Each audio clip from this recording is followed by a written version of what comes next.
সুলাইমান দাওয়াত ও তাবলীগের কাজও করেছেন, রাষ্ট্র পরিচালনা করেছেন।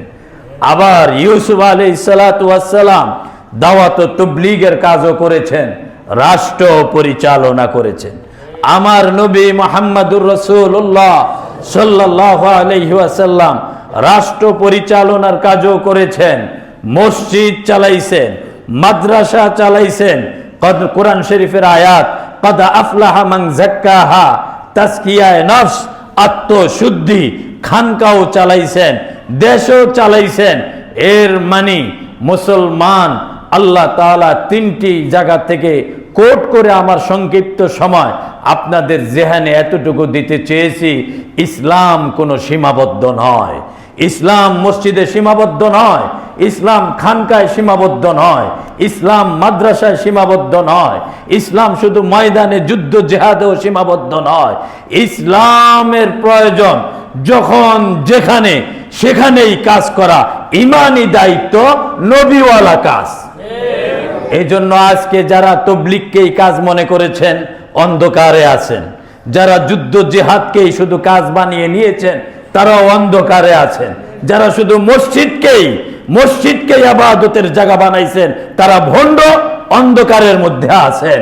এইভাবে যারা মাদ্রাসাকেই ইসলামের কাজ আর নিজেকে সীমাবদ্ধ রেখেছেন তারাও ভণ্ড, অন্ধকারের মধ্যে আছেন। পীর মুরিদের নাম দিয়া যারা খানকার মধ্যে তসবিহ নিয়ে সীমাবদ্ধ তারাও অন্ধকারের মধ্যে আছেন, ভণ্ডামিতে লিপ্ত। এজন্য উম্মতে মুসলিমার নিরাপত্তা, মানুষের জান আর মালের নিরাপত্তা এবং কোরআন দিয়ে মানুষের, কোরআন ছাড়া ইনসাফ প্রতিষ্ঠিত হয় না। সেই কোরআনের রাজ কায়েম করার জন্য আমরা মসজিদেও থাকবো, খানকায়ও থাকবো, মাদ্রাসায়ও থাকবো, মাঠেও থাকবো, গোটাটা মিলেই হলো ইসলাম। قال رب اغفر لي وهب لي ملكا لا ينبغي لأحد من بعدي। আল্লাহ জাল্লা শানুহু তার পয়গম্বর হযরতে সুলাইমান আলাইহিস সালাতু ওয়াস সালাম আল্লাহর কাছে দোয়া করেন যে হে আল্লাহ, আমাকে এমন এক বাদশাহী দান করেন যে বাদশাহী আমার পরে আর কারো জন্য মুনাসিব হবে না, শোভা পাবে না। ইন্নাকা আনতাল ওয়াহ্হাব, নিঃসন্দেহে আপনি তো দাতা। ফাসাখখারনা লাহুর রিহ, আল্লাহ তাআলা বলেন এই দোয়ার বদৌলতে আমি বাতাসকে সুলাইমান আলাইহিস সালাতু ওয়াস সালামের অনুগত বানিয়ে দিলাম। তাজরি বিআমরিহি রুখাআন হাইসু আসাব, হযরতে সুলাইমানের আদেশে বাতাস যেখানে ইচ্ছা সেখানে নিয়ে চলত। ওয়াশায়াতিন, আর শয়তানকে, জিন শয়তানকে আমি হযরতে সুলাইমান আলাইহিস সালাতু ওয়াস সালামের অনুগত বানিয়ে দিলাম। কুল্লা বান্নাইন ওয়া গাওয়াস, এই শয়তানরা, এদেরকে দিয়ে হযরতে সুলাইমান বড় বড় অট্টালিকা, ওয়া গাওয়াস এবং ডুবুরির কাজ করাইতেন। হযরতে সুলাইমান আলাইহিস সালাতু ওয়াস সালাম সম্পর্কে কোরআন শরীফের এতটুকু আয়াত, আরেক আয়াতে আল্লাহ তাআলা বলেন ইয়া দাউদ ইন্না জাআলনাকা খলিফাতান ফিল আরদ ফাহকুম বাইনান নাসি বিল হক ওয়ালা তাত্তাবি'ল হাওয়া ফায়ুদিল্লাকা আন সাবিলিল্লাহ। এই সূরা সাদের 26 নং আয়াত। আল্লাহ তাআলা বলেন হে দাউদ, ইন্না জাআলনাকা খলিফাতান ফিল আরদ, আমি নিঃসন্দেহে আমি আল্লাহ তোমাকে জমিনে খলিফা মনোনীত করলাম। ফাহকুম বাইনান নাসি বিল হক, মানুষের মাঝে ন্যায় ইনসাফের সাথে ফয়সালা করবে। ওয়ালা তাত্তাবিউল হাওয়া, নিজের মনকে অনুসরণ করবে না। ফায়ুদিল্লাকা আন সাবিলিল্লাহ, যদি নিজের মন অনুযায়ী মানুষের মাঝে ফয়সালা করো তাহলে তুমি আল্লাহর রাস্তা থেকে পথভ্রষ্ট হয়ে যাবে। এটা হলো হযরতে দাউদ আলাইহিস সালাতু ওয়াস সালামের কথা। 13তম পারা, প্রথম পৃষ্ঠা। হযরতে ইউসুফ আলাইহিস সালাতু ওয়াস সালাম, ভাইরা তাকে কূপে ফেলেছিল হত্যা করার উদ্দেশ্যে। বণিক দল, ব্যবসায়িক কাফেলার মাধ্যমে আল্লাহ তাআলা সেই কূপ থেকে হযরতে ইউসুফকে উদ্ধার করেন। অতঃপর তিনি মিশরের বাজারে গোলাম হিসাবে বিক্রিত হন। আজিজে মিসরের ঘরে তিনি বসবাসরত ছিলেন। আজিজে মিসরের স্ত্রী জুলাইখার ষড়যন্ত্রের শিকার হয়ে তিনি জেলে আবদ্ধ হন। কোনো কোনো তাফসীরে লিখছেন 10 বছর, কোনো কোনো তাফসীরে লিখছেন 7 বছর। ধরে নেওয়া যায় নিম্নে 7 বছর তিনি বিনা অপরাধে জেল খেটেছেন। এই জেলে থাকা অবস্থায় হযরতে ইউসুফ আলাইহিস সালাতু ওয়াস সালাম তিনি মানুষকে স্বপ্নের তাবির ব্যাখ্যা বলে দিতেন। কায়েদীদের, আসামিদের যাকে যা ব্যাখ্যা দিতেন হুবহু তাই ঘটত। হযরতে ইউসুফ আলাইহিস সালাতু ওয়াস সালাম যখন জেলে প্রবেশ করেন তার সাথে আরো 2 জন আসামি ছিল। মিশরের বাদশাকে হত্যা করার উদ্দেশ্যে ওই 2 আসামির যে কেহ একজন খাবারে বিষ মিশিয়েছিল। এই 2 জনকেও জেলখানায় বন্দী করা হয়। হযরতে ইউসুফ আলাইহিস সালাতু ওয়াস সালাম ও তাদের সাথে একই সাথে কায়েদখানায়, জিন্দানখানায় অতি সময় কাটাতে লাগলেন। আল্লাহ তাআলা বলেন, ওয়াদাখালা মাআহু সিজনা ফাতায়ান, সিজন মানে কায়েদখানা। ওয়াদাখালা মাআহু আস-সিজনা ফাতায়ান, হযরতে ইউসুফের সাথে কায়েদখানায় 2 জন যুবক প্রবেশ করেছিল।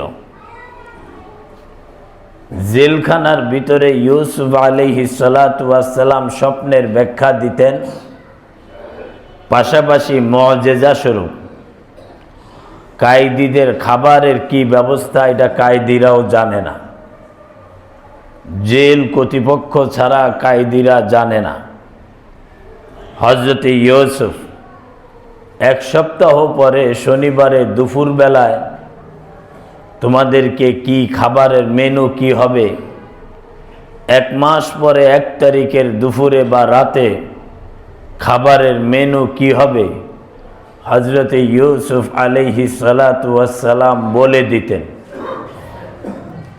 ঠিকই কায়েদীরা যখন দেখলো 1 সপ্তাহ পর শনিবারে যেই মেনুর কথা ইউসুফ বলেছেন বা 1 মাস পরে 1 তারিখে দুপুরে বা রাতে যেই মেনুর কথা বলেছেন, খাবার তো সেগুলোই হুবহু সামনে।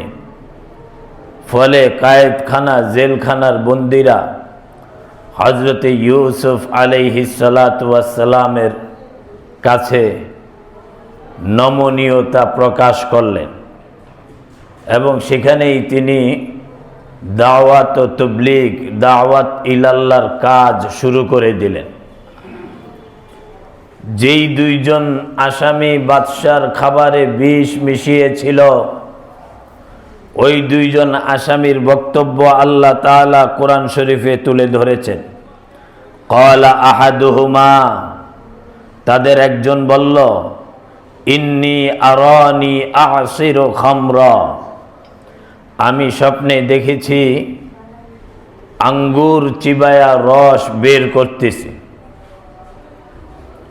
ওয়া ক্বালাল আখার, আর অপরজন বলল, ইন্নী আরানি আহমিলু ফাওকা রাসি খুবুজা, আমি স্বপ্নে দেখলাম মাথায় করে রুটির বোঝা বহন করতেছি। খুবুজা, খুবুজ রুটি। ফাও আহমিলু ফাওকা রাসি খুবুজা, আমি দেখলাম মাথায় রুটি বহন করতেছি। তাকুলুহু তায়রু মিন, মাথায় করে রুটি নিয়ে যাচ্ছি, সেখান থেকে পাখিয়ে রুটি নিয়ে যাচ্ছে, খাচ্ছে। নাব্বিনা বিতাউইলি, আমাদের দুজনকে স্বপ্নের ব্যাখ্যাটা বর্ণনা করুন।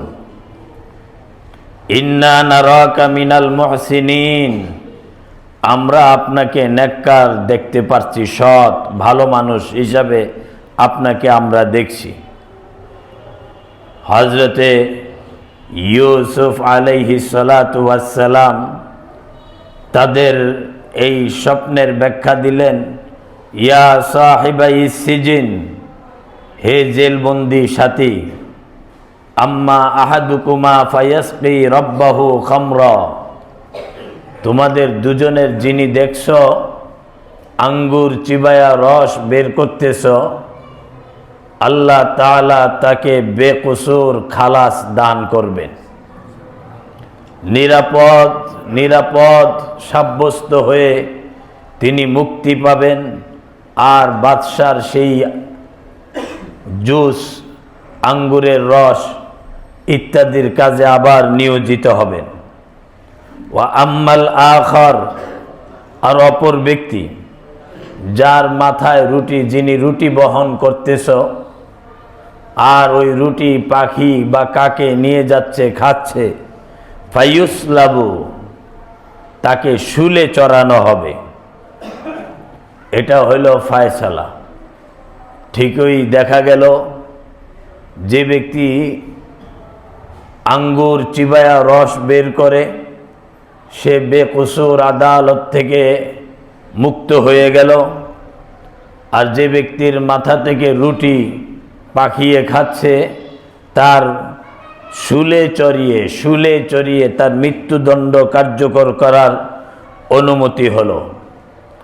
হযরতে ইউসুফ আলাইহিস সালাতু ওয়াস সালাম বললেন, যিনি নাজাত পাবেন তাকে আগেই বলে দিলেন, তুমি তো আঙ্গুর চিবানো স্বপ্ন দেখেছ, আমার জ্ঞান মতে তুমি মুক্ত হবে, বাদশার কাজে আবার নিয়োজিত হবে, তুমি আমার পক্ষ থেকে বাদশার কাছে আমার জন্য সুপারিশ করবে যে আমি নিরপরাধ, আমি নির্দোষ, আমি জুলাইখার ষড়যন্ত্রের শিকার, আজিজে মিসরের ষড়যন্ত্রের শিকার, আজকে বহু বছর জেলখানায় আবদ্ধ।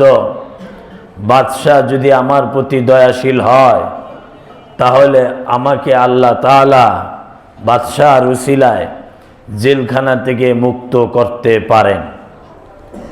এই লোক জেলখানা থেকে মুক্ত হলো ঠিক, কিন্তু সে কোরআন শরীফের মধ্যে বর্ণিত হয়েছে সে এটা বাদশাহকে বলবে এই কথা সে ভুলে গেছে।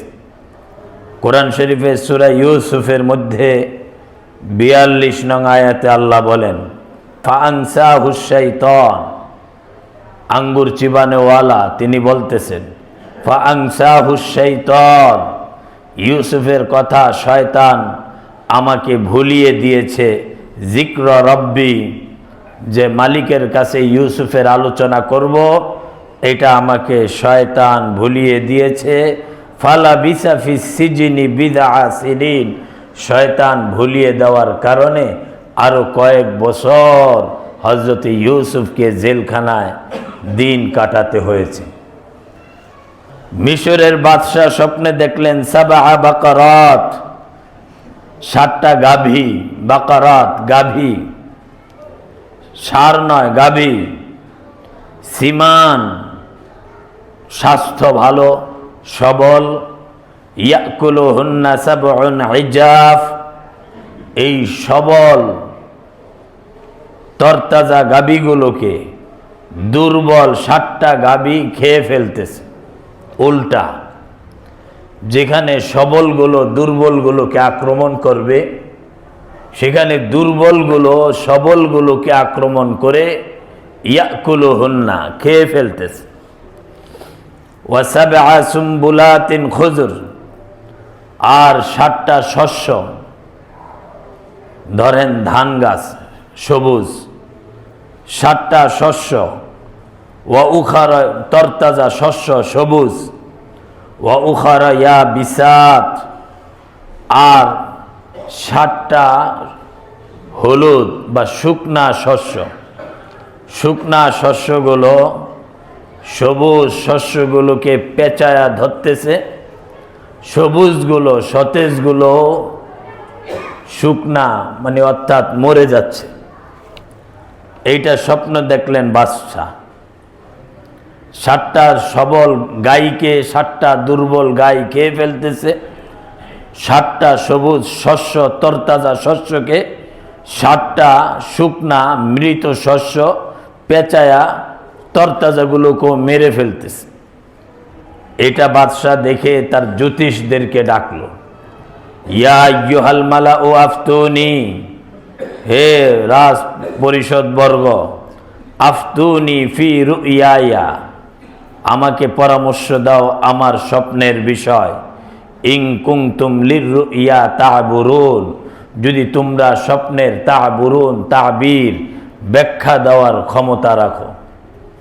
তখন সকল কলু বহুবচন, সকল গণকরা জ্যোতিষরা বলল, আদগাসু আহলাম, এটা আপনার কাল্পনিক স্বপ্ন। মানুষ যা দিনে কল্পনা করে, রাতের বেলায় অনেক সময় ওই কল্পনা তার স্বপ্ন জগতে ভেসে ওঠে। জ্যোতিষরা বলল এটা আপনার কাল্পনিক। ওমা নাহনু বিতাউইলিল আহলামি বিআলিমিন, আর কাল্পনিক স্বপ্নের ব্যাখ্যা হয় না, জগতে কাল্পনিক স্বপ্নের কোনো ভ্যালু নাই। বাদশাহ চিন্তা করলেন, আমি কেন সবল গরুকে দুর্বল গরু খেয়ে ফেলতেছে, সবল গাছগুলোকে তরতাজা গাছগুলোকে মরা গাছে মেরে ফেলতেছে, এরকম কল্পনা আমি করবই বা কেন? আমি তো এমন কল্পনা জীবনেও করি নাই, কল্পনার ধারে কাছে এমনটা আসে নাই, এটা কেমনে কাল্পনিক স্বপ্ন হয়? তখন ওই ব্যক্তি, যে ব্যক্তি আঙ্গুর চিবানেওয়ালা, সে তো বাদশার দরবারে, বাদশার দরবারে তার মনে পড়ে গেছে ইউসুফ আলাইহিস সালাতু ওয়াস সালাম। তিনি তখন বললেন বাদশাকে, যা আমি আপনাকে এই বিষয় আনা উনাব্বিউকুম বিতাউইলি, আপনার স্বপ্নের ব্যাখ্যা আমি দিতে পারবো, তবে ফাআরসিলুন, আমাকে পাঠান জেলখানায়। জেলখানায় কেন পাঠাতে হবে তোমাকে স্বপ্নের ব্যাখ্যার জন্য? সেখানে একজন ব্যক্তি আছে, তিনি তার যথাযথ ব্যাখ্যা দেওয়ার ক্ষমতা রাখে, আমার কাছে চাক্ষুষ তার প্রমাণ। বাদশাহ অনুমতি দিলেন। সে জেলখানায় গিয়ে বলল, ইউসুফ, নাম ধরে ডাক দিলেন, আইয়ুহা সিদ্দিক, হে দোস্ত, আইয়ুহা সিদ্দিক, ইউসুফ আইয়ুহা সিদ্দিক, ইউসুফ হে বন্ধু, আফতিনা, আমাকে ব্যাখ্যা দাও, ফি সাবঈ বাকারাতিন সিমান, দুর্বল গাভীর 7টা, ইয়াকুলুহুন্না সাবউন ইজাফ, সবল গাভী 7টা, ইয়াকুলুহুন্না সাবউন ইজাফ, দুর্বল 7টা গাভী খেয়ে ফেলতেছে। ওয়া সাবঈ সুম্বুলাতিন খুজরিন, 7টা সবুজ শস্য, ওয়া উখারা ইয়া বিসাত, আর মরা শুকনা খেরের মতো 7টা শুকনা শস্য। এর কি ব্যাখ্যা? একটা আরেকটাকে পেঁচায় ধরে মেরে ফেলতেছে। লাআল্লি আরজিউ ইলান নাস লাআল্লাহুম ইয়ালামুন। হযরত ইউসুফ আলাইহিস সালাতু ওয়াস সালাম বললেন, শোনো, 7টা মোটা গাভী, এর মানে হলো আজ থেকে নিয়ে মিশরে 7 বছর অনেক ফসলাদি উৎপন্ন হবে। গবাদি পশুগুলো খেয়ে মোটা তাজা হবে।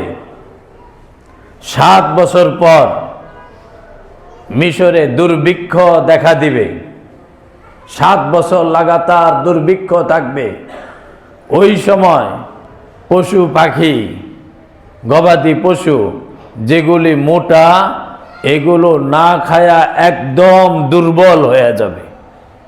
এই হইল তোমার মোটা আর দুর্বলের কাহিনী। সবুজ আর মরা ধান ক্ষেত বলো বা শস্য বলো, 7 বছর ফসলাদি হবে সবুজ। এরপর খের, সবুজ তার হবে না, হইতেই এগুলা খেরের মতো হয়ে যাবে পানির অভাব ইত্যাদির অভাবে। বাদশাকে গিয়ে বলবা ক্বালা তাজরাউনা সাবআ সিনিনা দাআবা। বাদশাকে গিয়ে বলবা 7 বছর যেন তিনি ফসলাদি উৎপন্ন করেন। এগুলো কোরআন থেকে আপনাদেরকে বলছি। ফামা হাসাদতুম ফাজারুহু ফি সুম্বুলিহি ইল্লা কালিলাম মিম্মা তাকুলুন। ফসলগুলো যখন উৎপন্ন হবে, পরবর্তী 7 বছর দুর্ভিক্ষ মাথায় রেখে এগুলোকে সংরক্ষণ করতে হবে। তবে শুনো, সংরক্ষণের বুদ্ধিটাও আমি তোমাকে শিখিয়ে দেই। ফামা হাসাদতুম, যখন ফসল তোমরা কাটবে, ফাদারুহু ফি সুম্বুলিহি, চাউলকে ধানের মধ্যে, ধানকে ধান অবস্থায় রাখবে, গমকে গমের খোসার মধ্যে রাখবে। খোসা থেকে গম আলাদা করবে না, ধান থেকে চাউল আলাদা করবে না। যদি ধান থেকে চাউল আলাদা করো, খোসা থেকে যদি গম আলাদা করো, তাহলে এটাকে 7 বছর সংরক্ষণ করে রাখা সম্ভবপর হবে না। ফামা হাসাদতুম ফাজারুহু ফি সুম্বুলি, এগুলো খোসার মধ্যে রেখে দিতে হবে। ইল্লা কালিলাম মিম্মা তাকুলুন, তোমাদের খাবারের জন্য যতটুকু প্রয়োজন কম কম করে এগুলো ভাঙ্গায়া, ধান থেকে চাউল বের করে, গম খোসা থেকে বের করে তোমরা আহার করবে। সুম্মা ইয়াতি মিন বাদি যালিকা সাবউন শিদাত ইয়াকুলনা মা কদ্দামতুম লাহুন্না ইল্লা কালিলাম মিম্মা তুহসিনুন, ইত্যাদি ইত্যাদি পরামর্শ দিয়ে ওই বার্তাবাহককে পাঠাইয়া দিলেন। হজরতে ইউসুফ আলাইহিস সালাতু ওয়াস সালামের পরামর্শ বাদশার কাছে, মিশরের জ্যোতিষদের কাছে গ্রহণযোগ্য মনে হলো। বাদশাহ তখন বললেন, এই ব্যক্তিকে আমার কাছে নিয়ে আসো। হজরতে ইউসুফ আলাইহিস সালাতু ওয়াস সালামের কাছে ফালাম্মা জাআহুর রাসূল, বার্তাবাহক ইউসুফের কাছে আসলো। ক্বালা ইরজি ইলা রাব্বিক, চলো আমাদের মালিকের কাছে, বাদশার কাছে। ফাসআলহু মা বালুন নিস, আসলো। হযরত ইউসুফ বললেন, ইরজি ইলা রাব্বিক, তুমি যাও তোমার বাদশার কাছে, আমি যাব না। গিয়ে জিজ্ঞাসা করো, ফাসআলহু, জিজ্ঞাসা করো, মা বালুন নিসওয়াতিল্লাতি কাত্তা'না আইদিয়াহুন, ওই মহিলারা কেন তাদের হাত কেটে ফেললো। পিছনে লম্বা কাহিনী আছে। মহিলারা কেন ইউসুফকে দেখে তাদের হাত কেটে ফেলল? হাত কাটার পিছনে তাদের ইন্না রব্বি বিকাইদিহিন্না আলিম, এর পিছনে কি রহস্য ছিল বাদশাকে অবগত হতে বলো। বাদশাহ এই কথা শুনে হাত কেটে ফেলছে মিশরের নারীরা, আমি বাদশাহ জানি না। এটা জুলাইখার বাড়িতে এই ঘটনা, আজিজে মিসরের বাড়িতে সেই ঘটনা। ক্বালামা খতবুকুন্না ইয রাওয়াতুন্না ইউসুফ আন নাফসি, যে সকল মহিলারা হাত কাটছে, আল্লাহ তাআলার কুদরতের কারিশমা, তাদের প্রত্যেকের হাতের মধ্যে কাটা দাগ ছিল। ভালো হয়ে গেছে, কিন্তু কাটা দাগের নিশানা যায় নাই। সবাইকে হাজির করলো বাদশাহ, বলল, মা খতবুকুন্না, বক্তব্য কি তোমাদের বলো। তখন তারা বলল, তারা তাদের দোষ স্বীকার করলো এই ঘটনা। এরপর আজিজে মিসরের স্ত্রী জুলাইখাকে উপস্থিত করা হলো, বাদশাহ উপস্থিত করে জিজ্ঞাসা করলেন ঘটনা কি? ক্বালাত ইমরাআতুল আজিজ, ইমরাআতে আজিজ, আজিজে মিসরের স্ত্রী বলল, আল আন, এখন, হাসহাসাল হক, সত্য প্রকাশের সময় হয়েছে, এখন আর নয় ছয় করার কোনো সময় নাই। আনা রাওয়াতুহু আন নাফসি, আমি আমার মন থেকে ইউসুফকে ফুসলাইছিলাম, ইউসুফকে ষড়যন্ত্রের জালে, বেবিচারের জালে আবদ্ধ করতে চেয়েছিলাম। ওয়া ইন্নাহু লামিনাস সাদিকিন, নিঃসন্দেহে ইউসুফ সত্যবাদী। সুবহানাল্লাহ। এই হলো হযরতে ইউসুফ আলাইহিস সালাতু ওয়াস সালামের মাঝখান থেকে কিছু হিস্টোরি কোরআনে আল্লাহ যেভাবে বর্ণনা দিয়েছেন সেভাবে আপনাদের সামনে বললাম। অতঃপর বাদশাহ তাকে বললেন, ক্বাল আল মালিক, বাদশাহ বললেন, ইতুনি বিহি আস্তাখলিসু লিনাফসি, তুমি আমার উপদেষ্টা হিসাবে, আমার খায়ের খায় হিসাবে আমার সাথে থাকো, আমাকে পরামর্শ দিবে। হযরত ইউসুফ আলাইহিস সালাতু ওয়াস সালাম বললেন, না, আমি আপনার উপদেষ্টা পদে থাকতে চাই না। তাহলে তুমি কি চাও?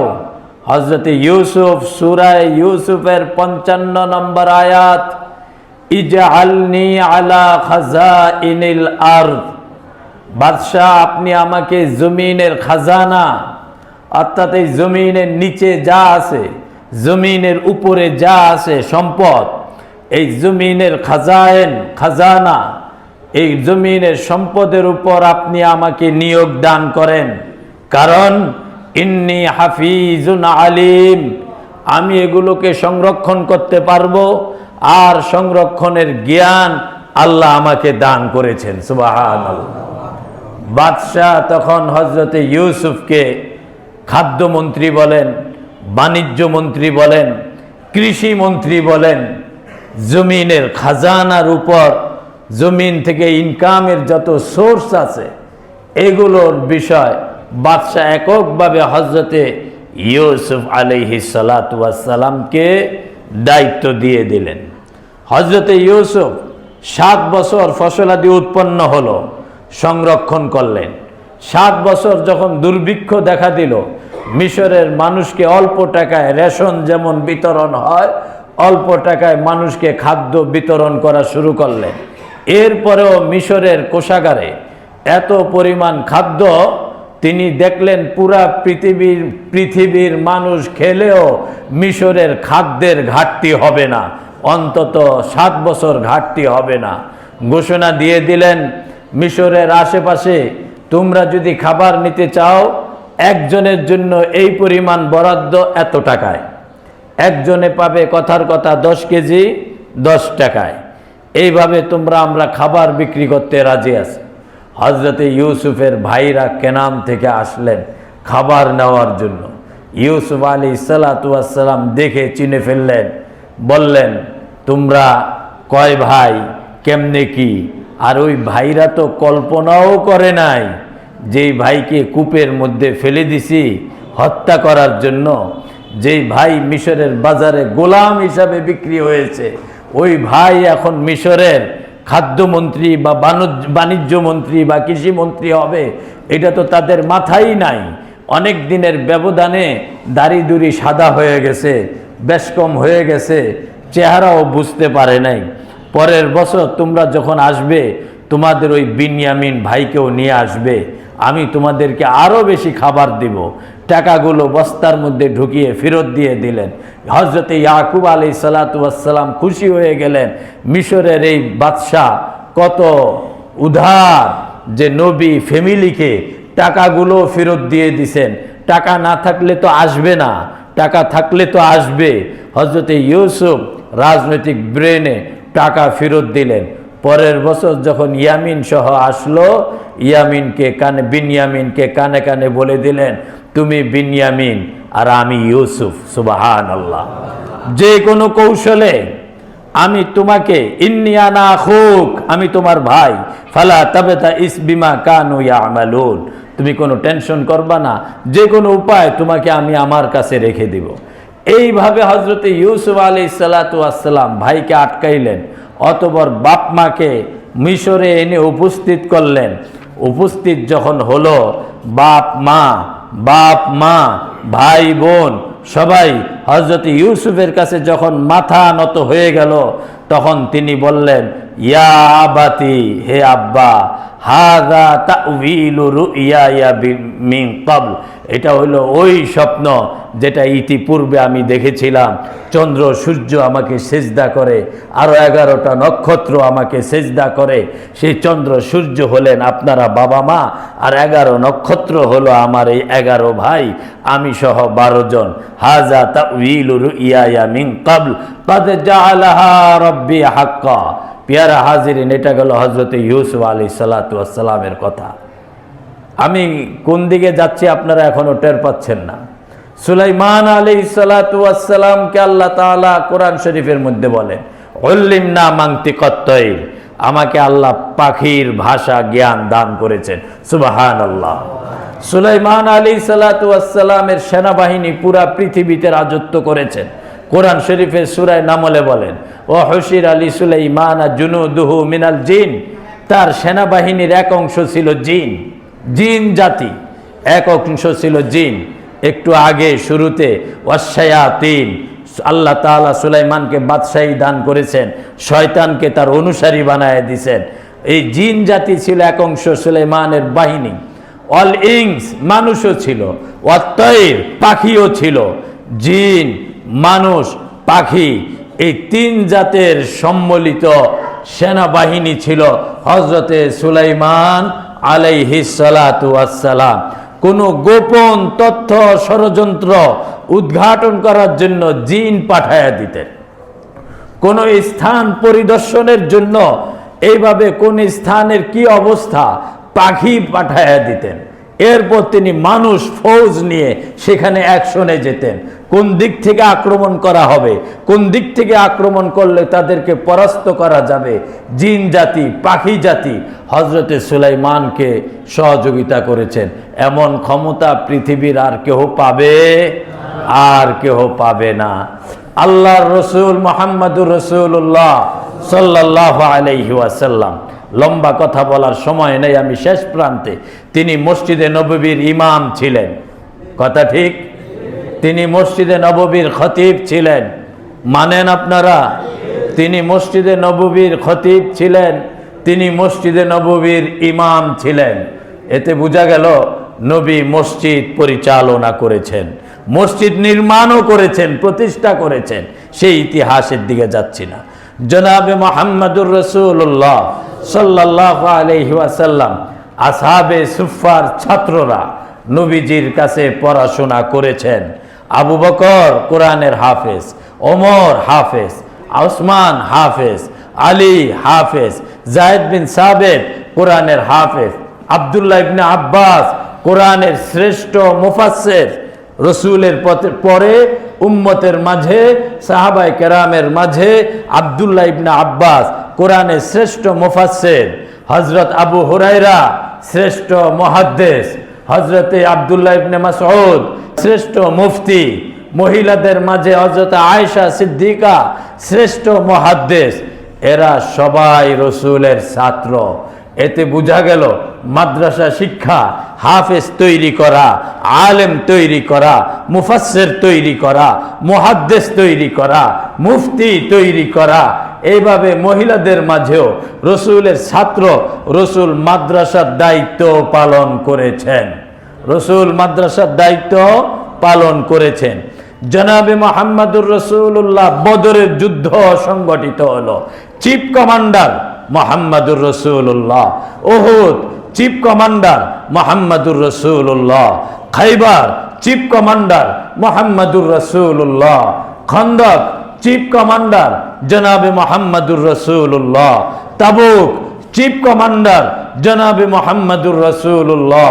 মক্কা স্বাধীনতা আন্দোলনের নায়ক, মক্কা স্বাধীনতা আন্দোলনের ঘোষক জনাবে মুহাম্মদুর রাসূলুল্লাহ সাল্লাল্লাহু আলাইহি ওয়াসাল্লাম। মদিনা সনদের মাধ্যমে রাসূলুল্লাহ মদিনার প্রেসিডেন্ট, চোর চুরনি রসুলের সামনে আয়াত নাজিল হয়েছে, ওয়াসারিকু ওয়াসারিকাতু, চোর হোক চুরনি হোক হাত কেটে দাও।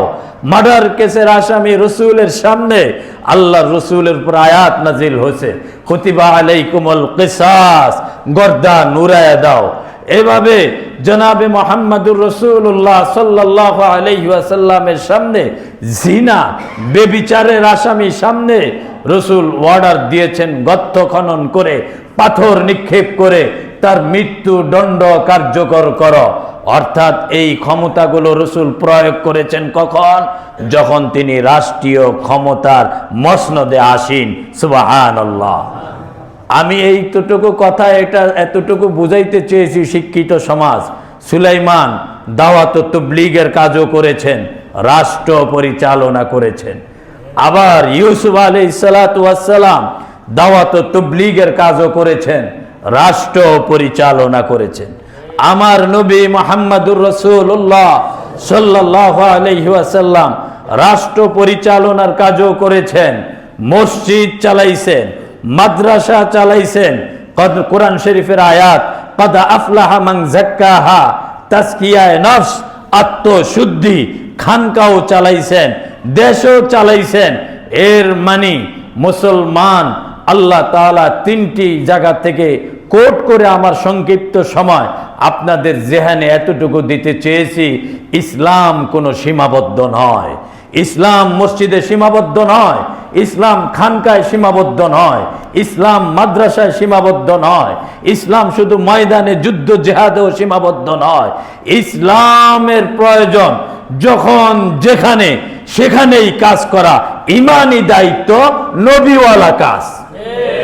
এই জন্য আজকে যারা তাবলীগকেই কাজ মনে করেছেন অন্ধকারে আছেন, যারা যুদ্ধ জিহাদকেই শুধু কাজ বানিয়ে নিয়েছেন তারাও অন্ধকারে আছেন, যারা শুধু মসজিদকেই ইবাদতের জায়গা বানাইছেন তারা ভণ্ড, অন্ধকারের মধ্যে আছেন। এইভাবে যারা মাদ্রাসাকেই ইসলামের কাজ আর নিজেকে সীমাবদ্ধ রেখেছেন তারাও ভণ্ড, অন্ধকারের মধ্যে আছেন। পীর মুরিদের নাম দিয়া যারা খানকার মধ্যে তাসবিহ নিয়ে সীমাবদ্ধ তারাও অন্ধকারের মধ্যে আছেন, ভণ্ডামিতে লিপ্ত। এজন্য উম্মতে মুসলিমার নিরাপত্তা, মানুষের জান আর মালের নিরাপত্তা এবং কোরআন দিয়ে মানুষের, কোরআন ছাড়া ইনসাফ প্রতিষ্ঠিত হয় না। সেই কোরআনের রাজ কায়েম করার জন্য আমরা মসজিদেও থাকবো, খানকায়ও থাকবো, মাদ্রাসায়ও থাকবো, মাঠেও থাকবো, গোটাটা মিলেই হলো ইসলাম।